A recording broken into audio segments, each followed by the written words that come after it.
Welcome. Good morning, good afternoon, good evening, whenever and wherever you are gathering as a group this Lenten season.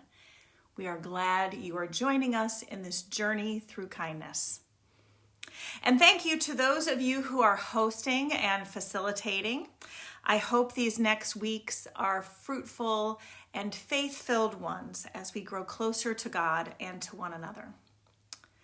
Now, by now, I hope that you will all have been able to obtain a copy of the book on which our time together will be based, that is In Defense of Kindness by Bruce Reyes-Chow. If you haven't, feel free to speak to Stasia or I, and we'll make sure that you have one to be able to fully participate in discussion. The choice of book, while it may touch a nerve for some in some places, is intended to focus us on something I think we all can agree on is much needed in our world: kindness.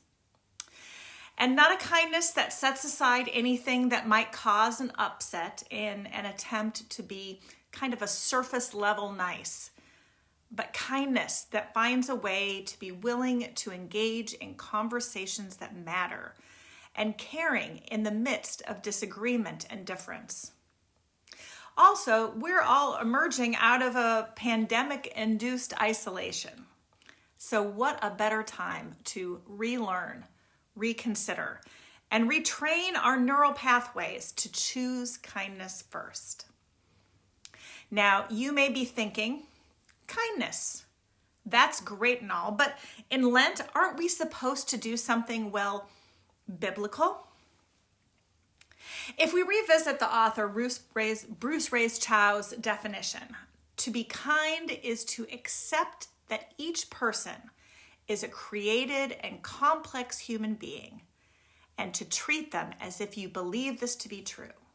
If we revisit that description, then we can see that kindness is woven throughout our scriptures.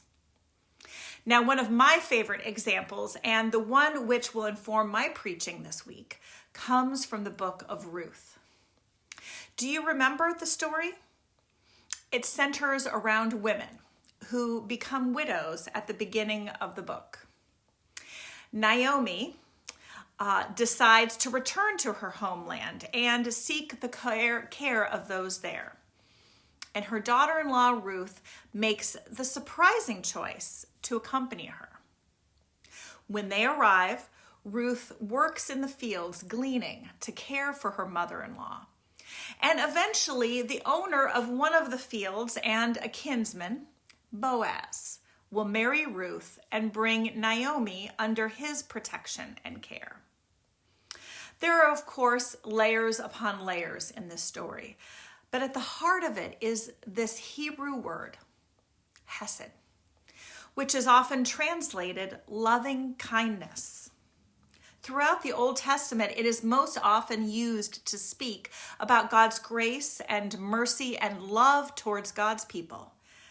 But here it appears 3 times in describing Ruth's action towards those around her. And so we learn some things about this loving kindness to which we are called. We see that hesed, loving kindness, is embodied. It's shown through actions, not just words and not just emotions. We come to understand that hesed, kindness, expresses a genuine concern for others and cares about the needs of people. Interestingly, in the whole book of Ruth, no one petitions God to meet their needs. Instead, needs are met through the actions of individuals who are living out their faithfulness to God and one another through kindness and concern. And finally, hesed, kindness, demonstrates this strong devotion above what is to be expected, and without regard for any reciprocity for someone who has no claim upon you. How important is kindness? Ruth is the only non-Jewish convert who has a book of scripture named after her. Add to that her status as a woman, and it is even more incredible that her story has remained intact and shared in its own right throughout the ages.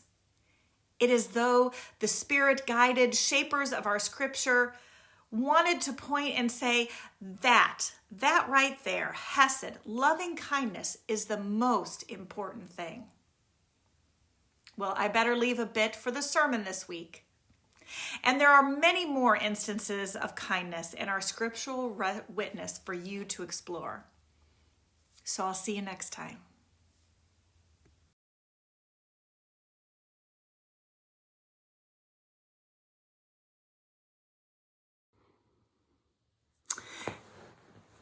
In his introduction, Bruce notes that we have reached a place where the simplest acts of kindness have become newsworthy. And, one of the things that I've reflected on in this time post-derecho is this concept of neighborliness. And I think that would go right up with his idea of the concept of kindness. I remember as a child sort of ranging through our neighborhood and hopping fences and running through other people's yards and kind of knowing and being aware of who all was in the neighborhood in a way in which I don't believe my children ever did. We sort of we knew our neighbors, or we know our neighbors just by a wave and a howdy hello, but not in the same way. And now when the derecho hit, I found myself right next to and working alongside all of these people that I had lived next door to for years and years and across the street from. And I realized that I didn't know them that well at all. Of course, all of that changed in the crisis when we spent a lot of time together talking and figuring things out and what we were going to do as a neighborhood to clean up and just spent time together. I think we had a lovely pizza party out in the middle of the street because you couldn't drive down the street. And we had a pizza party and just talked in a way in which the 9 years before had never happened along our street. It took us the crisis to kind of get to know one another, to spend enough time together that we could really experience one another as more fully as human beings. And I began to I've been thinking a little bit about how kindness takes time. It takes intention. And I wonder how much of as our world has speeded up and time has become so precious, if our lack of kindness in some ways is related to that. It takes time to get to know people. It takes time to push beyond that initial snap judgment about another person. And when we don't attend to that and we don't spend time in those places, does that make us inherently less kind? Anyway, that's some of my thoughts. What are your thoughts? How have you seen kindness change in your experience of the world? And why do you think that might be?